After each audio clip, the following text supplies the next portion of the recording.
ಅಲ್ಲ ನನ್ಗೀಗ ಸಂಗೀತ ಅವ್ರು ಬರ್ತಾರೆ ಅಂತ ಇತ್ತು. ಅವ್ರು ಬರ್ತಾರೆ ಅಂದಾಗ ರಿಷಬ್ ಶೆಟ್ಟಿ, ಜೂನಿಯರ್ ರಿಷಬ್ ಶೆಟ್ಟಿ ಬರ್ತಾರೆ, ಓಕೆ ನಾನು ಮಾತಾಡ್ಸೋಣ ಅಂತ ನಾನು ಇದ್ದೆ.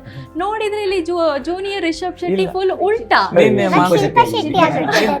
ಮಾತೋಣ ಅದೇ ಅಂದ, ಏನು ನೀನ್ ರಿಷಬ್ ಶೆಟ್ಟಿ ತರ ಕಾಣ್ತಿದ್ದಿ, ಶಿಲ್ಪಾ ಶೆಟ್ಟಿ ಆಗ್ಬಿಟ್ಟೆ.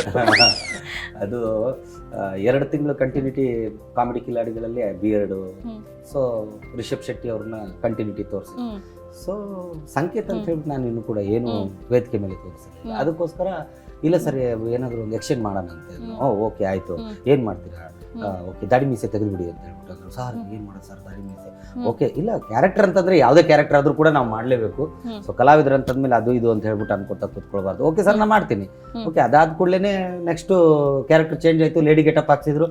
ಯಾರಿಗೂ ಕೂಡ ಮುಖ ತೋರಿಸಿರ್ಲಿಲ್ಲ ನಾನು, ಮೀಸೆ ದಾಡಿಯಲ್ಲಿ ತೆಗೆಸ್ಕೊಂಡು ಬಂದ್ಮೇಲೆ ಯಾರಿಗೂ ಕೂಡ ಮುಖ ಕೆಲವೊಬ್ರು ನನ್ಗೂ ಈಗ ಹಂಗೆ ಆಗಿದ್ದು. ಅದು ಲೇಡಿ ಗೆಟಪ್ ಹಾಕಿದ್ದ ಯಾರು ಅಂತ ಹೇಳಿದಿನ ಅಲ್ಲ, ಒಬ್ಬ ಅಣ್ಣ, ಯಾವ ಅಣ್ಣ ಅವರು, ನಿರಂಜನ ಅವ್ರ ಮಿಸಸ್ ಅಂತ ಹೇಳಿದ್ರಲ್ಲ, ಇದು ಜಿರುಂಡೆ ರಘು ನನ್ ಮಿಸಸ್ ಇವ್ರನ್ನ ನನ್ ಮಿಸಸ್ ಅಂತಂದ್ರೆ ನಾನು ಅನ್ಕೊಂಡೆ ಮಿಸಸ್ ಅಂತಾನೆ ಅನ್ಕೊಂಡಿದ್ದೆ ನಾನು, ಇವ್ರೆ ಅಂತ ಅನ್ಕೊಂಡೇ ಇಲ್ಲ ನಾನು. ಯಾರಿಗೂ ಕೂಡ ಗೊತ್ತಿರ್ಲಿಲ್ಲ. ಸೊ ಸ್ಟೇಜ್ ಮೇಲೆ ಬಂದು ಎಲ್ಲ ಪರ್ಫಾರ್ಮೆನ್ಸ್ ಆಯ್ತು, ಜಡ್ಜಸ್ಗಳು ಯಾರಿದು ಹೊಸ ಕಂಟೆಸ್ಟೆಂಟ್ ಬಂದಿದಾರಲ್ಲ ಯಾರು, ಅವಾಗ ಹೇಳ್ದೆ ನಾನು ನಮ್ಮ ನೋಡ್ಲಿಕ್ಕೆ ನೀವು ಬರ್ಬೋದು, ನಿಮ್ಮ ನೋಡ್ಲಿಕ್ಕೆ ನಾವು ಬರಬಾರ್ದ ಅಂತ. ಅವಾಗ ಓ ಸಂಕೇತ್, ಓ ಮೈ ಗಾಡ್ ನೀನ ನಮ್ ಗುರ್ತಿಡಿಯಕ್ಕೆ ಆಗ್ತಾ ಇಲ್ಲ, ಲೇಡಿ ಗೆಟಪ್ ನಲ್ಲಿ ಎಷ್ಟು ಚೆನ್ನಾಗಿ ಕಾಣ್ತಾ ಇದೆಯಲ್ಲ ಅಂತ ಹೇಳ್ಬಿಟ್ಟಂದ್ರು.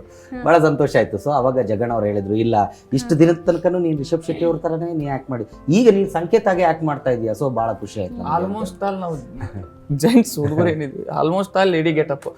ನಾನಾಯ್ತು, ಸಂಕೇತ್ ಅವ್ರಾಯ್ತು, ಮತ್ತೆ ಭರತ್ ಮಂಡ್ಯ, ಭರತ್ ಹಾಸನ್, ಮಾಂತೇಶ್ ಅಣ್ಣ, ಸಂದೀಪ್ ಅವ್ರು ಚಂದ ಕಾಣ್ಲಿ ಬಿಡ್ಲಿ ಒಟ್ಟು ಲೇಡಿ ಗೆಟಪ್ ನೇ ಕಂಡಿವ್ರಿ. ಒಂದ್ಸಲ ಅದನ್ನ ನೋಡು, ದಿಸ್